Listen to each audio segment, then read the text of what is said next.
Hello, everybody.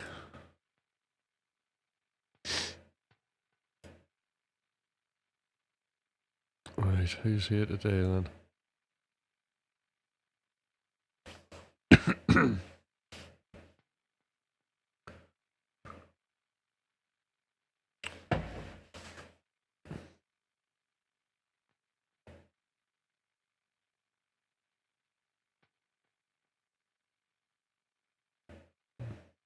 Right, see.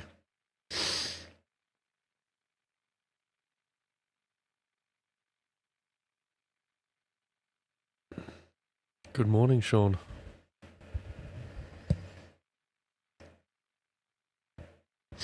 Yo, Des. Excellent. Brilliant.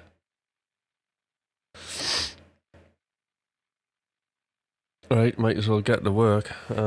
Trying to wake up as usual.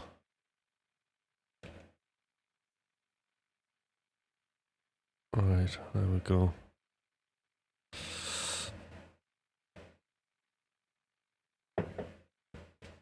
So, I don't think I've done any updates. Such a heater off.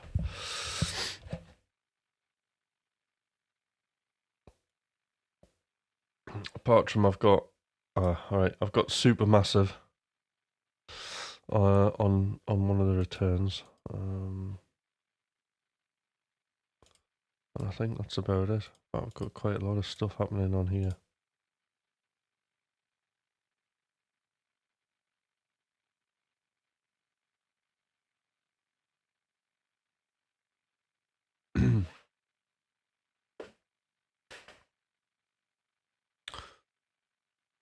Hi, Pete. How are you doing?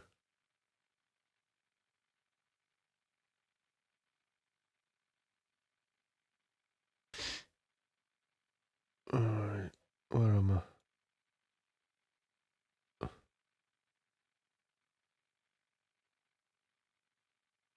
Oh, there we go. There's the chat. Okay. Absolutely zero inspiration today.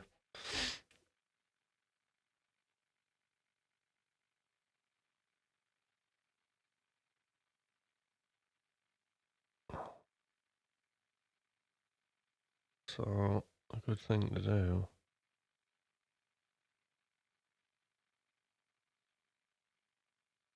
Let's go for something a bit quicker.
Right, what's the start?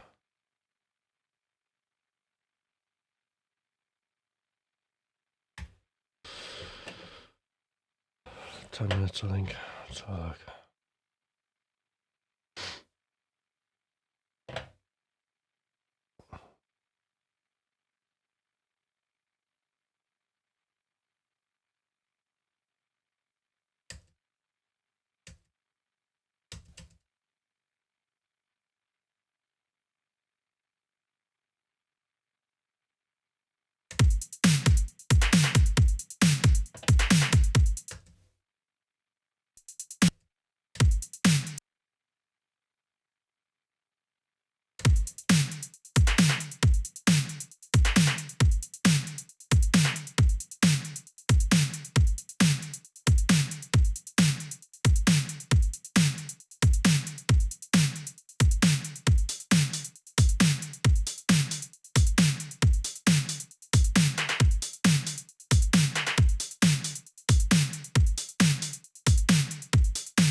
Okay, and there's another idea.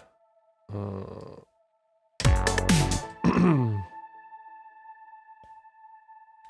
just save as.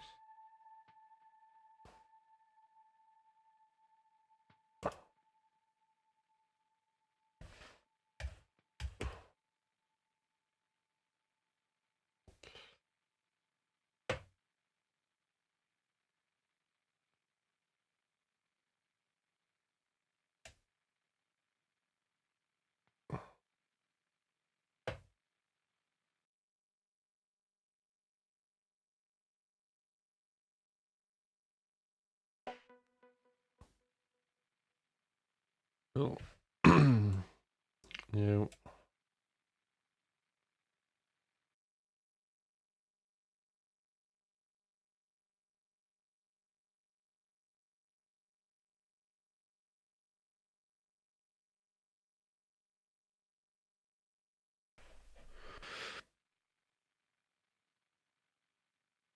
Hi there, Scott.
pretty cool, that transient designer.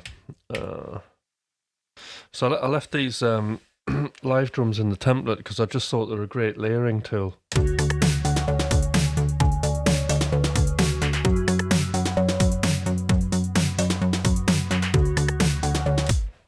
So I'll just do a quick 5-minute arrangement of this.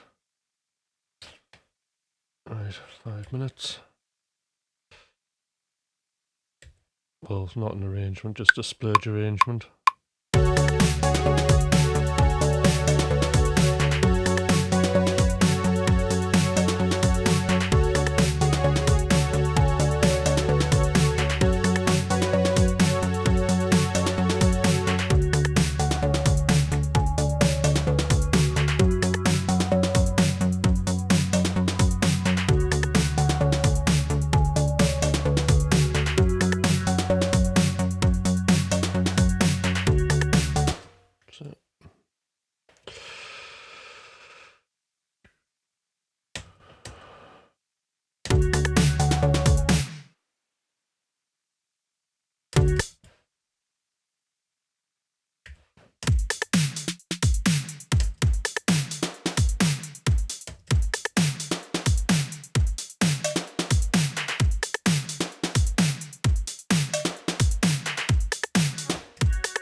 Done.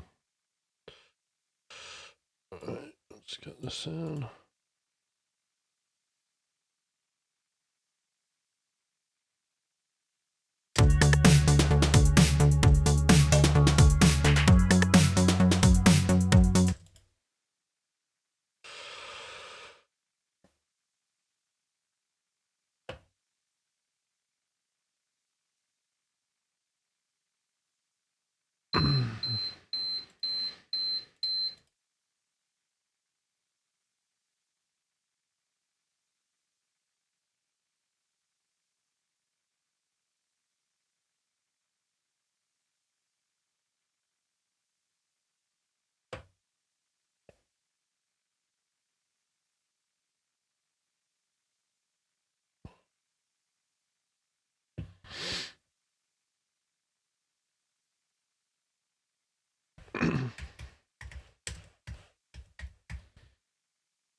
Okay, and then just bounce it out.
Hello, Tanmay. How you doing? Oh, thanks there, Peter. Yeah. So, I mean, the first thing is just turning up at 5:30, or as close to 5:30 as you can. Actually, back in the day, I used to get up at 4. But the sessions were too long, and I used to have much longer. I used to believe that I needed a much longer session. But part of it is just having a template. But also, like lately in that template is just having enough flexibility in it, so you can incorporate a wider palette of sounds. That's what I'm sort of aiming for. Yeah, it used to be 4. Then I realised that was too much. I was going to burn myself out.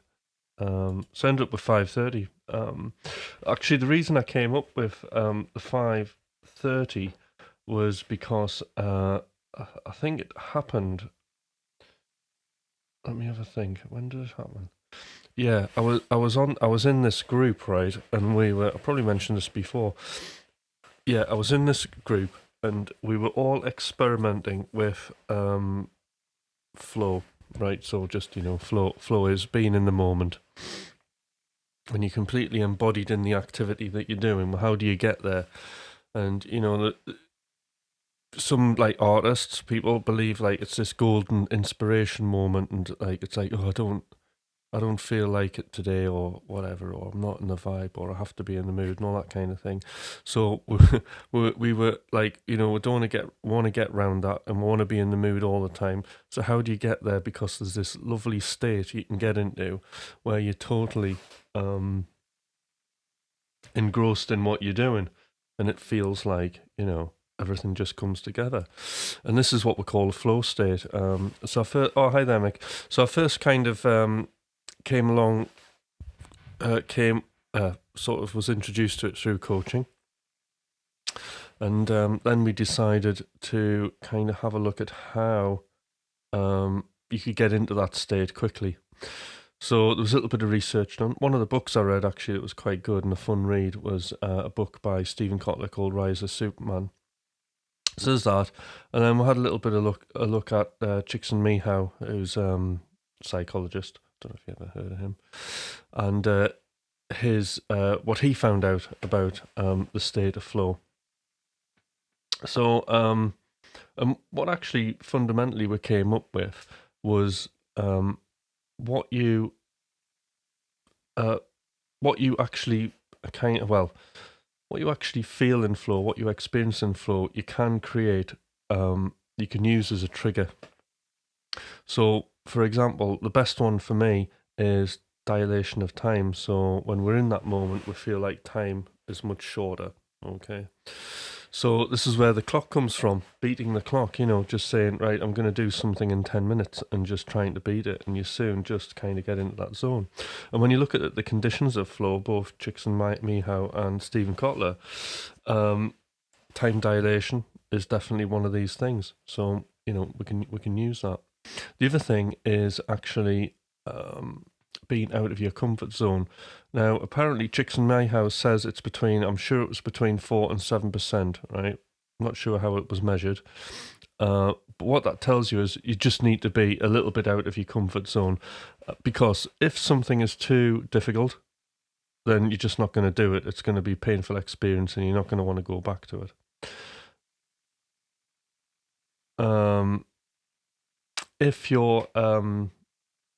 If it's too boring, you're just going to switch off, and you're also not going to be fussed about doing it. So just having this slight challenge kind of gets you in the zone, that 4 to 7%.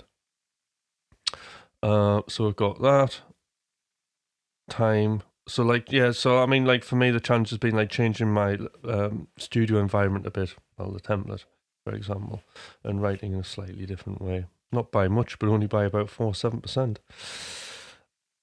So there's lots of things we can experience in flow that we can use as triggers. Another one is consequences. So setting a deadline for something to get it done is another one that will get you focused.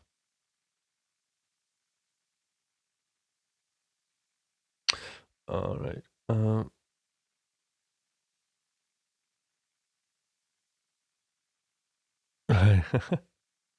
That's a good one, Mike. Yeah. What I would say though is, right, I have a ridiculously busy life. You wouldn't believe it, right? So, luckily for me, it's all music, but a lot of it isn't music for me. So if you look at my average day, right, okay, I'm basically studio 5:30 to 7, okay, and then I'm doing family stuff, and then I'm off to work, right, doing my music job, right, and that's, yesterday that was 9 till 8, and then I was in about 8:30, and then I quickly ate, and I had another hour to just knock some presets up for something I'm working on. So that's a typical day for me. They're 15, 17-hour days, that's going to be the same today. But what I actually realised, right, is that we don't need loads of time to make music. You don't. So, about an hour, especially if you kind of work out how to get in flow, right? If you think about it, if you're completely having a session where you're totally engrossed in what you're doing and it's flying together, okay? In an hour and a half, I get as much done there as before I was coached and all that kind of stuff, before I came across all this kind of stuff. Something that would take me a week. It would be ages, it would be hours and hours, right? Maybe not a week, but it would take a considerably longer period of time. But what I was able to do with learning tools, all the tools, the techniques, flow, is actually condense what would be maybe a 4 or 5 hour session down into like a 1 hour session.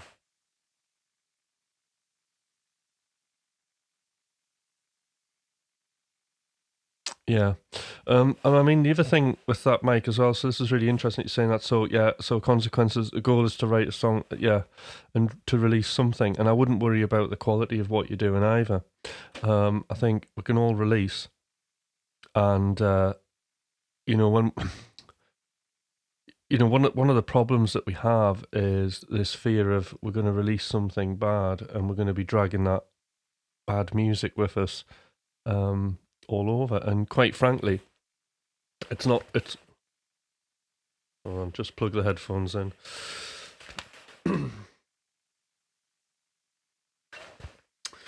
Quite frankly, that's just not the case. I mean, most amazing artists, right, have released absolutely terrible albums. So we go through phases as artists, and this is what's interesting, being an artist, right, not a craftist, okay?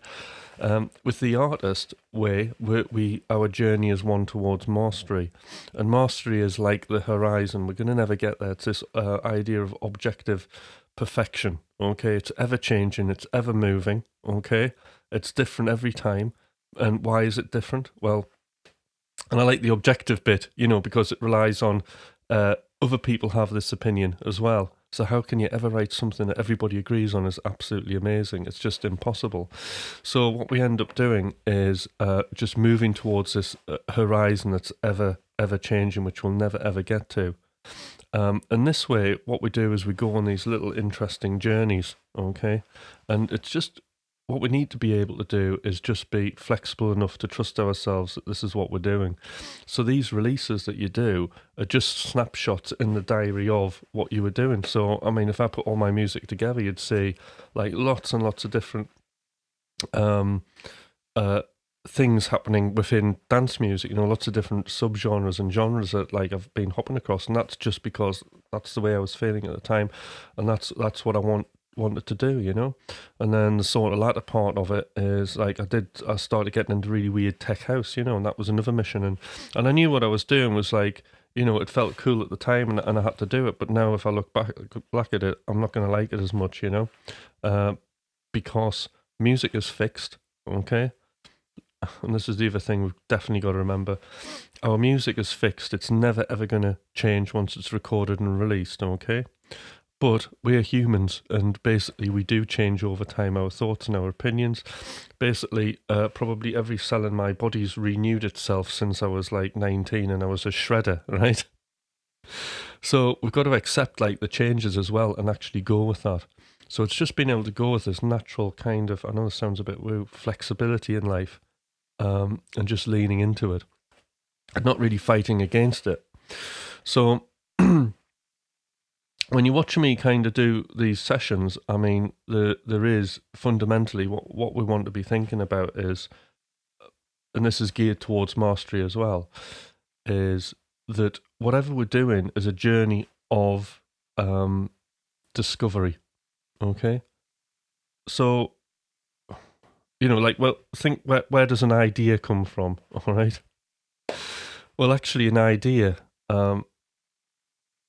I mean, does an idea start externally or is it an internal thing? Okay. If we think about that, where does an idea come from? How, what happens? Can anybody tell me where an idea comes from? Sorry, I'm going into lecture mode.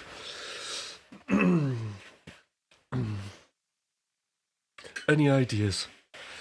Please answer in the chat. Where does an idea come from?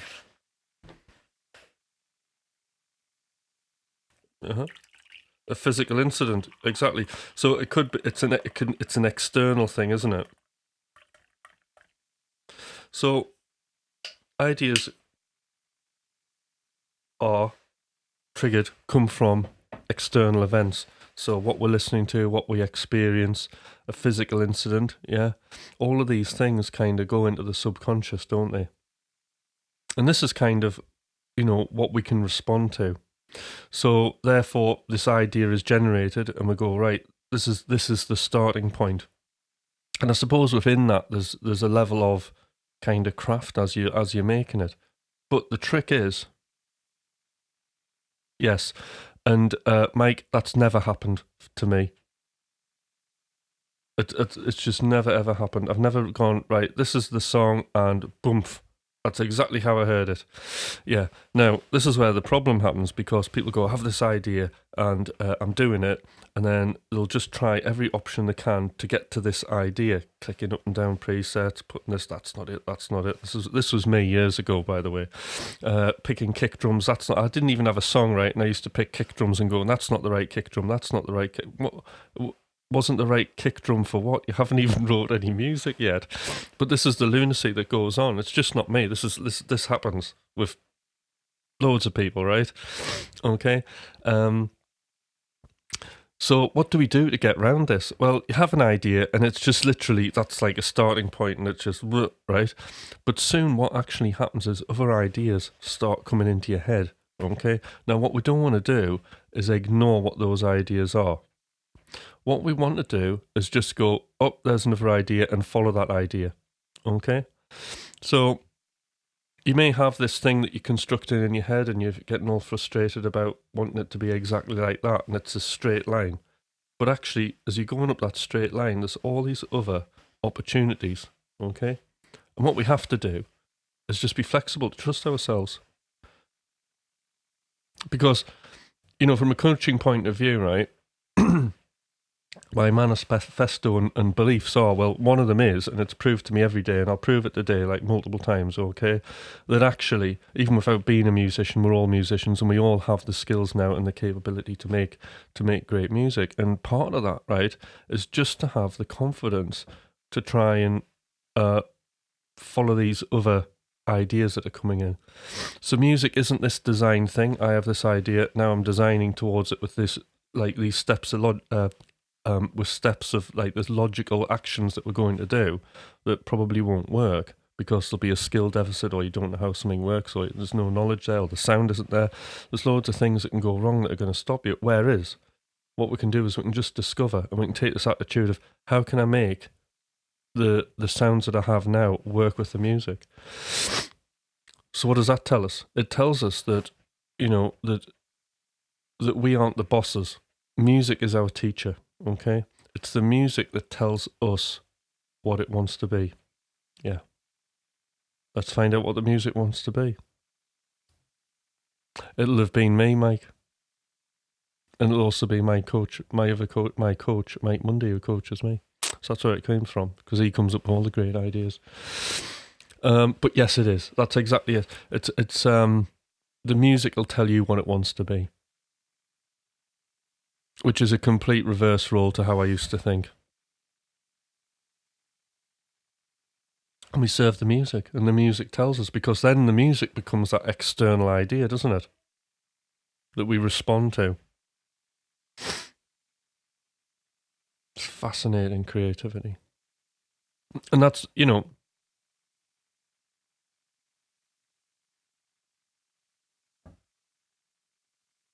yeah, you just need to find the notes. That's correct. The song is always the boss.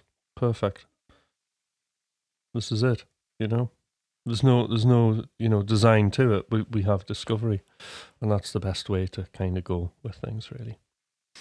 As soon as just like thinking in a discovery mindset massively improve things, but so we can be in this lovely discovery mindset and chasing all these possibilities. This is where having something like the music machine, where you've got you've got creativity chopped up into sort of logical steps, I suppose, going through the convergent divergent process. Okay, it means that you can really kind of get into the moment, do all of this stuff, and be able to put your music into something and track where it is on the creative journey. And then when you've got that, this is where things get very, very powerful, because you can work on multiple releases, you can work on multiple projects, and you can practice working at different stages of the creative process, because each part of the creative process is almost like a different muscle you're using in your brain.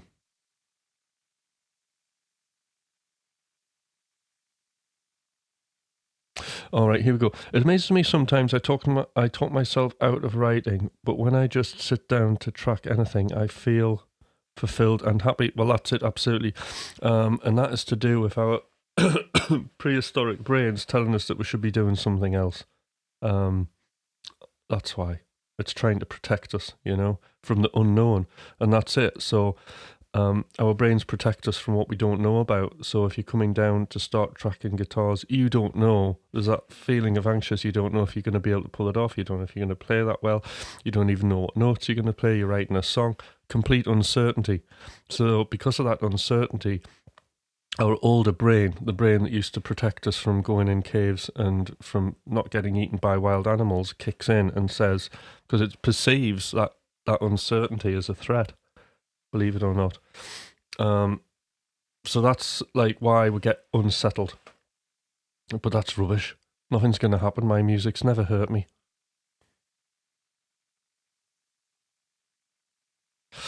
Yeah, so this is the thing, right? So as producers, okay, what we've got to practice is uncertainty, because you're never going to have certainty, ever.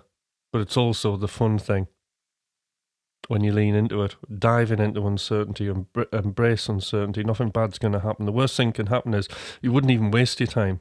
You can't even waste your time with uncertainty. And why is that? Well, I'll tell you why. What I do after every session is I always review my sessions, okay? So I do a quick wins, problems, and opportunities. So today, a win is, done 2 splurges, right? Brilliant. So that's a win. It sets my brain up thinking, oh, well, this is a positive experience. And also, I got that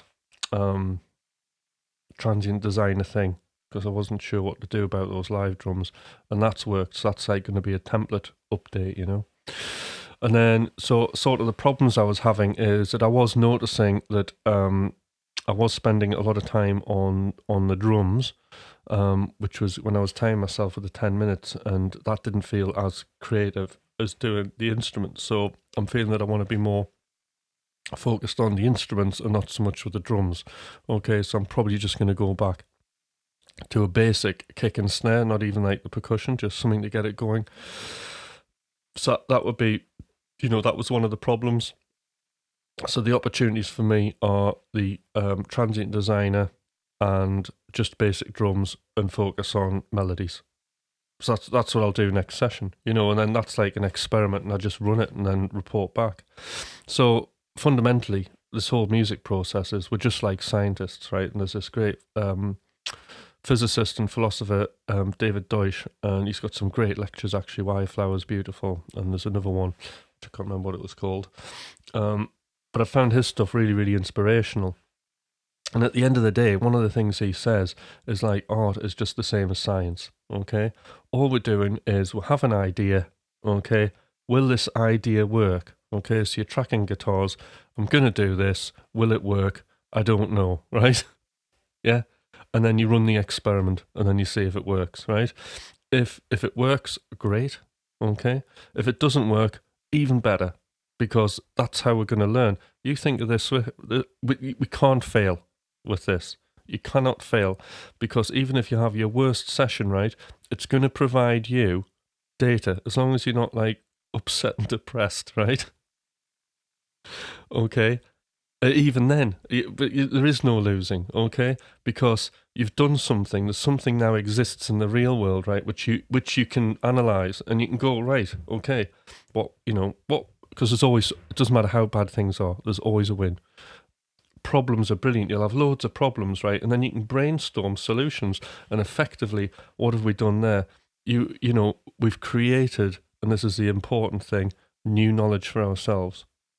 And then what happens is you start on this amazing process, which is how I get up to this template and doing what I do so quickly, right?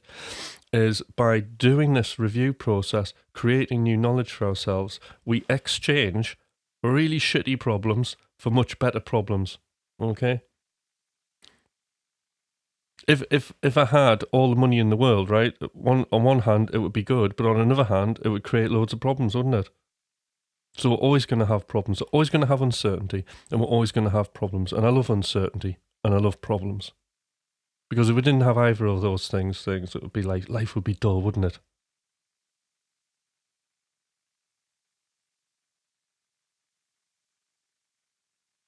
There you go.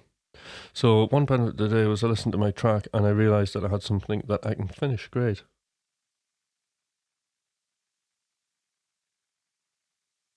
That's right. And it can be made into a song.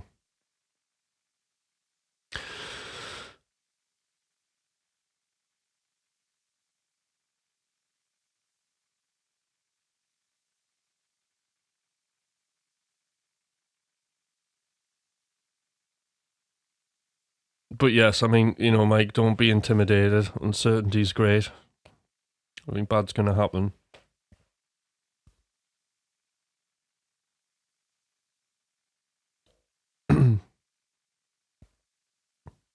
Yeah, and then the more you listen to your music, ideas will happen. So just make sure you write down at least three ideas. A very basic sort of process that I used to use, and it was called the avalanche technique, right? And all you do is you try to show you listen to your track, but do not listen to it more than twice, okay?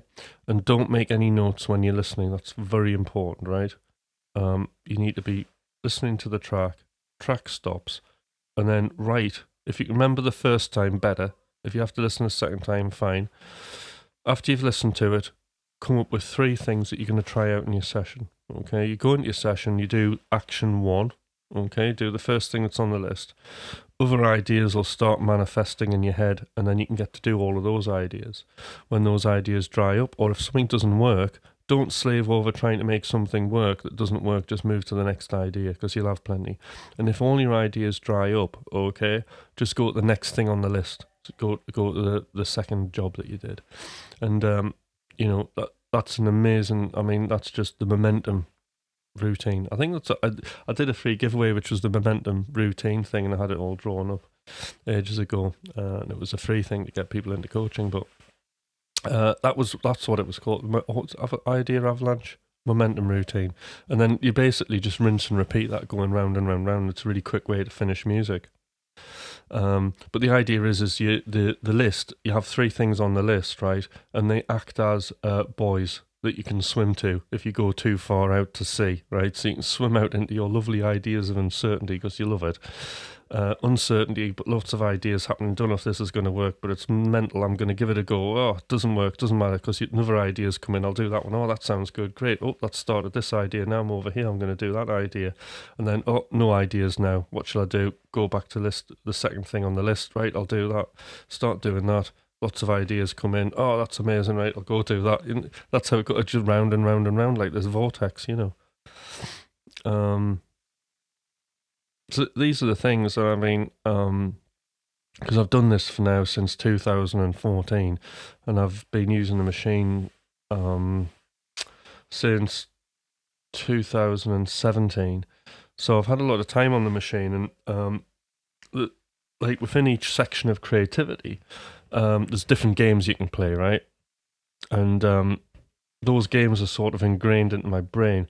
So even though when you're sitting and watching me kind of click away and play stuff, I'm kind of playing little creative games with myself all the time when I'm writing music. So it's interesting. There's a whole world of stuff that's going on behind these eyes, believe it or not.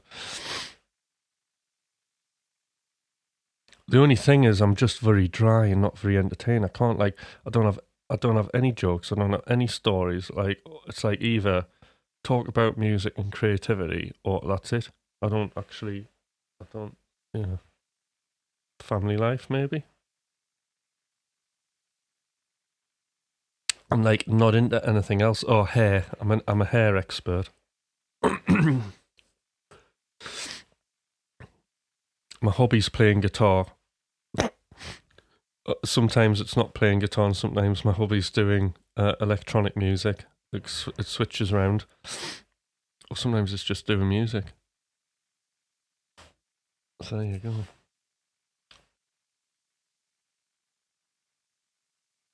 The avalanche technique for hair. I had basically, to do this hair, I auditioned about 4 hairdressers, believe it or not. They all had a go doing different cuts, and I picked one. The trick is, because I have layers in my hair, right? You need somebody who can cut layers into a hair to make it look modern but retro, at the same time. Modern and retro, there's two mad things that don't really go together. So you got that Kurt Cobain look in the 2000s, right? In 2023, we're coming up to. So it requires a hairdresser to be able to cut layers in a kind of masculine way. Because what you don't want to do is like end up looking like Bon Jovi in the 80s, do you? So it's having those masculine kind of layers cut in, so you don't look like, you know, a crazy housewife. And it's happened before. I've had them cut in, and I've looked like I was ready to go to a wedding. I look like an auntie going to a wedding.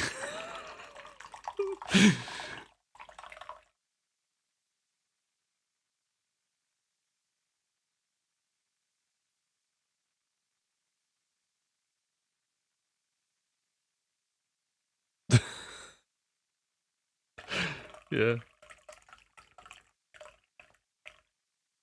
it's awful, isn't it? Having a bad haircut's disastrous. I once went on my mobile phone, I was fucking ignoring what was going on, and I looked up and I had a mullet. I was like, what the fuck's this? It was devastating. And then I just had to grow it out. It was awful.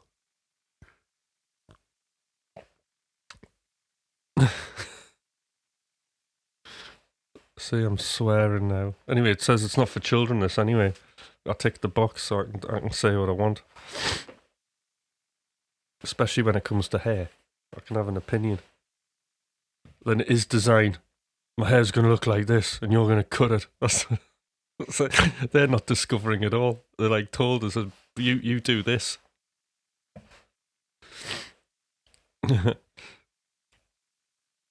Totally the opposite. None of that airy fairy hippie shit here for my hair. It's engineered. No. I mean, even in that, even the person cutting my hair, right? We'll have to discover what's happening roughly in line, and hopefully they can get within, a 10% range of what I want.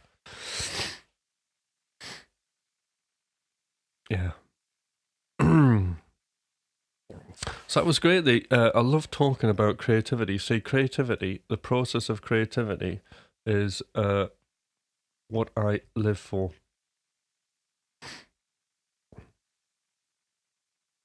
And what is creativity?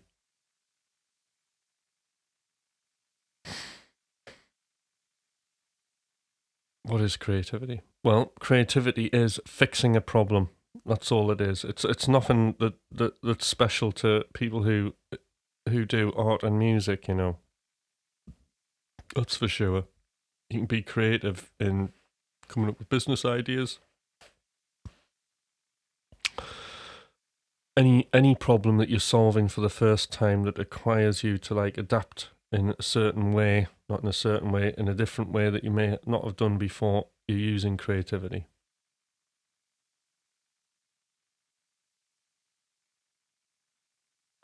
Who are you truly creating for too? Now there's a good question, Mike. Now I think you should answer that.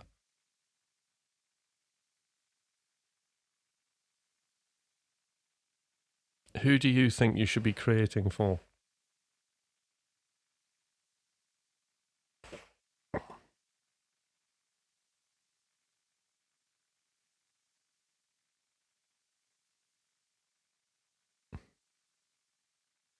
Exactly. Yourself. Absolutely. And now this is a big deal. Because when I started kind of before coaching, I used to write lots of music for everybody else. That's what I used to do. Oh, here's a song for Beyonce. This will be good for like Robbie Williams. Like it was mental. I was a cookie cutter, and actually, when you start doing that, what happens is you're kind of at the bottom of the creative ranking. It's called a generalizer. So when you start writing songs for other people, producing for other songs, and you've got no identity, and you get good at kind of doing that, It's just you're generalised. And what's the problem with that?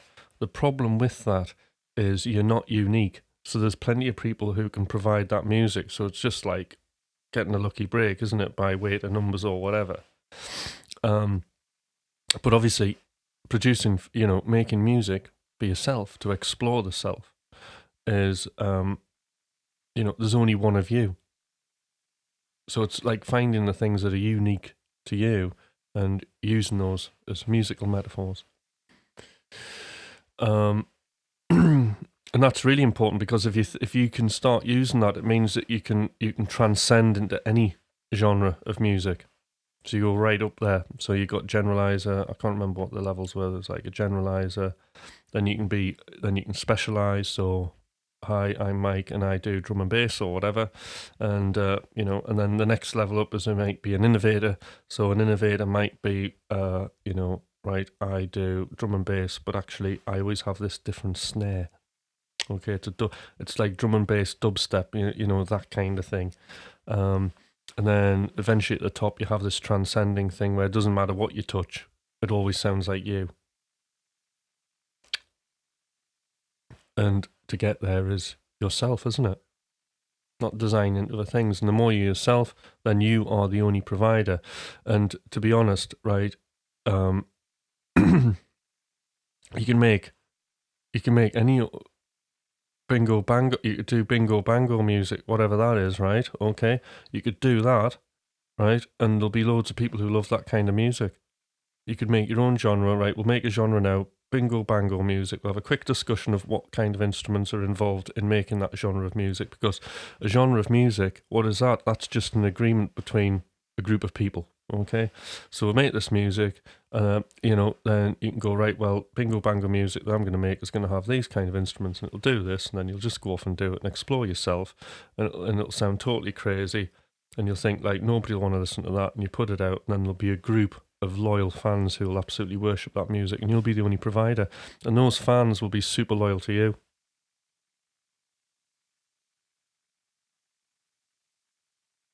That's it, you see.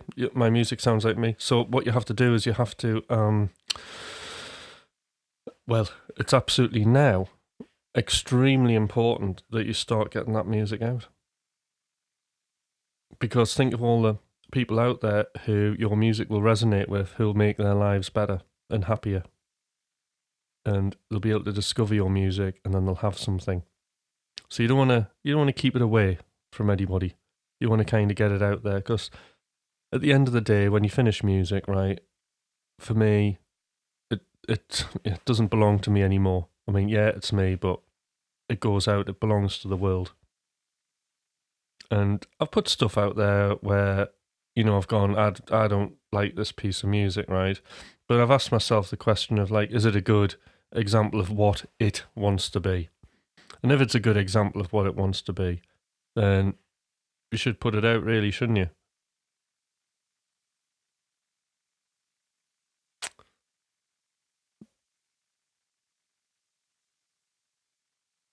So there's a thought. In fact, there's a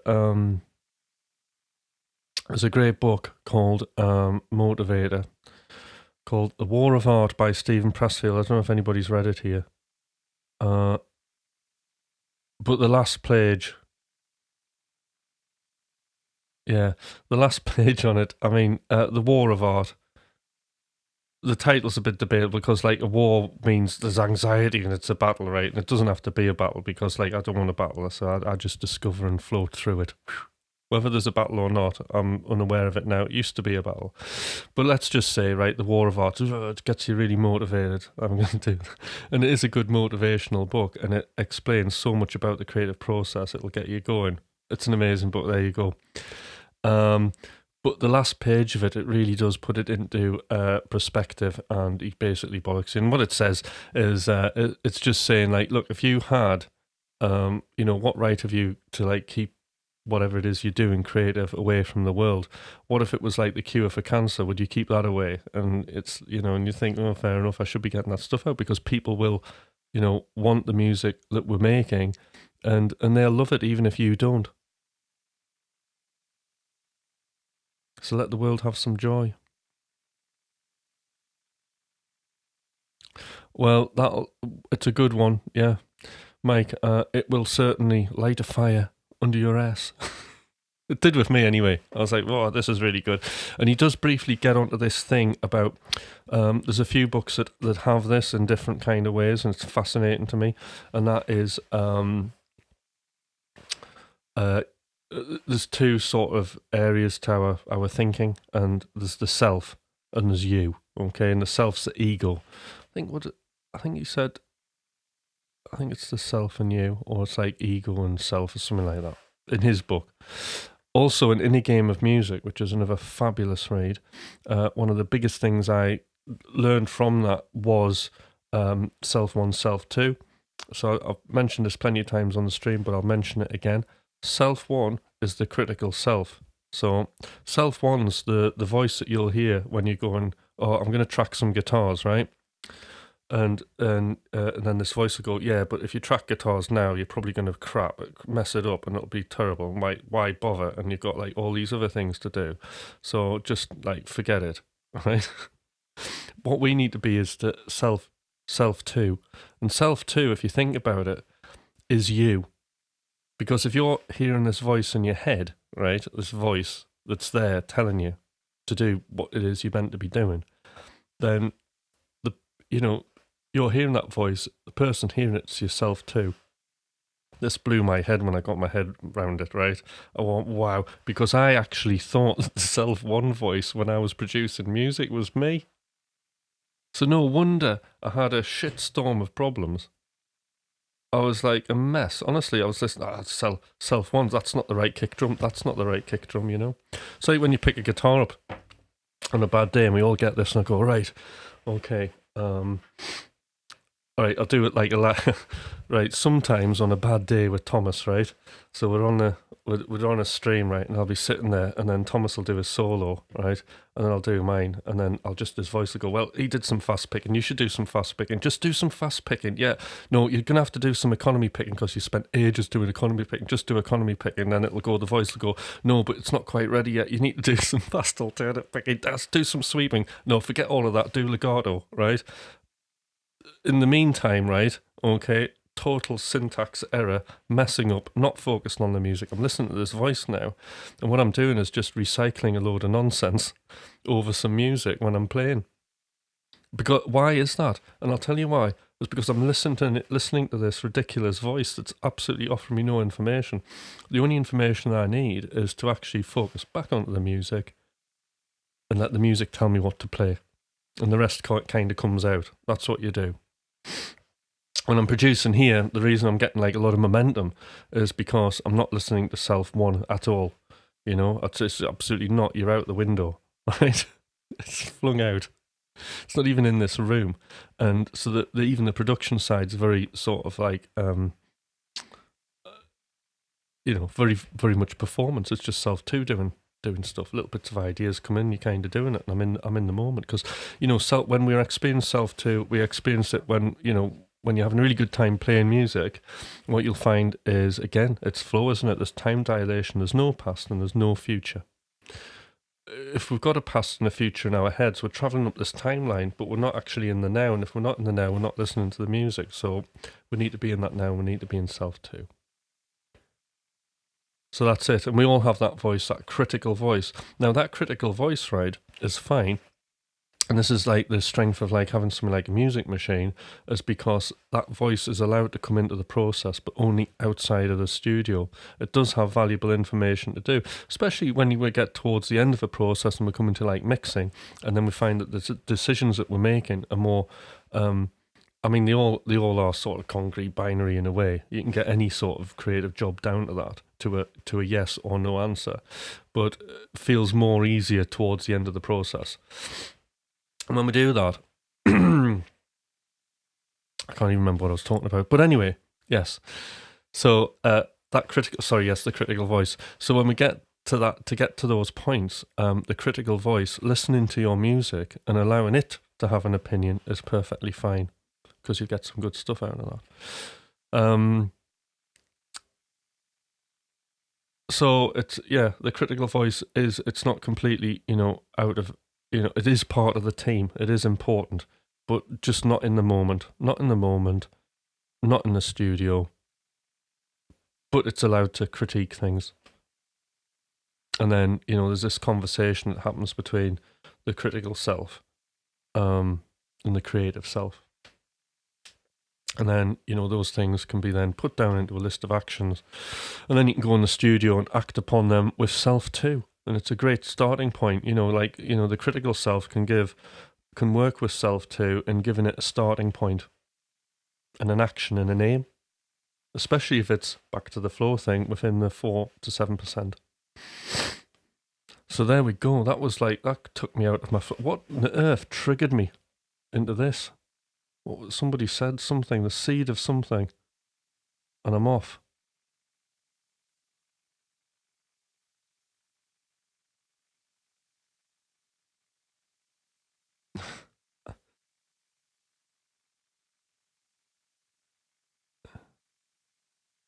Yeah. Pretend I'm working, I'll be in the studio writing. That's what's triggered me. You can have it all. You can have work. You can have your studio time. You can have time for the missus and kids and everything. Because when I did, I've got time. I mean, I just work all the time now, right? But it was Pete. Yeah, it was Pete. Pete and I. Yeah. So yeah. So just by practicing your music session, you don't need loads of time. One thing you do need to do, right, is, which I would strongly recommend that you do, is set a minimum viable commitment. And I'll just end on this, right, because I'm going over time. Minimum viable commitment for your studio time. So, for example, mine is 15 minutes, okay? I've never been up to half an hour for years, right? I used to say it was an hour, but then I realised I didn't have an hour every day to do music that I could do as if my life depended on it. So, as if your life depends on it, what is the amount of music you can do every day? Because we have to go into the studio and practice this like an instrument. Every day, we've got to do something. My minimum viable commitment's been 5 minutes before, because I couldn't even do 15 minutes. But with a lower minimum viable commitment, there's always time to do music. You can do music on your phone. You can quickly boot your computer up, get a program going, or have it just up and running. I could sit on here 5 minutes. You've seen what I can do in 10 minutes. Okay, there's absolutely no excuses. We can all be making music every day. There we go. Motivation. Another thing, Pete and Mike, if you are interested, right, I do actually run a coaching group and I've got a couple of spaces on it. So if you're interested in learning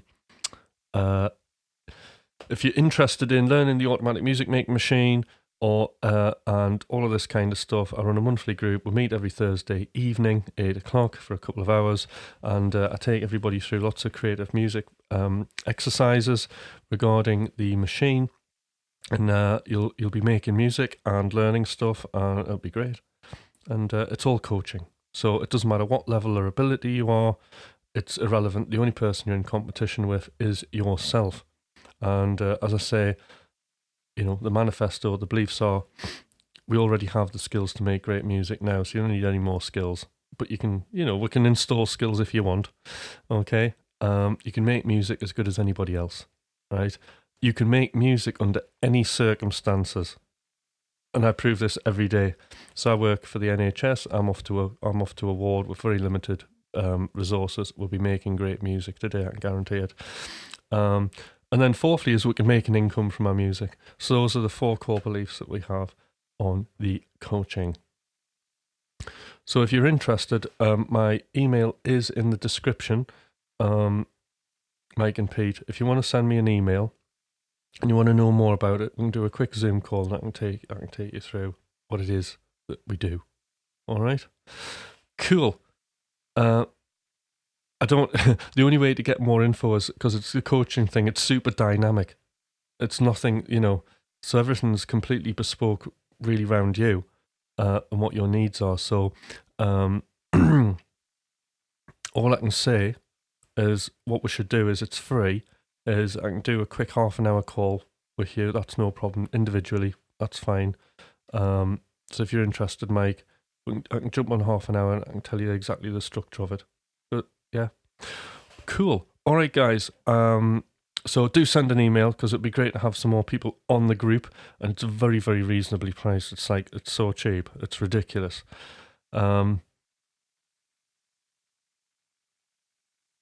Excellent, brilliant. And the other thing I'd say about the coaching thing is when I got into it, and I still am coached, and I'll always have a coach. In fact, I have two.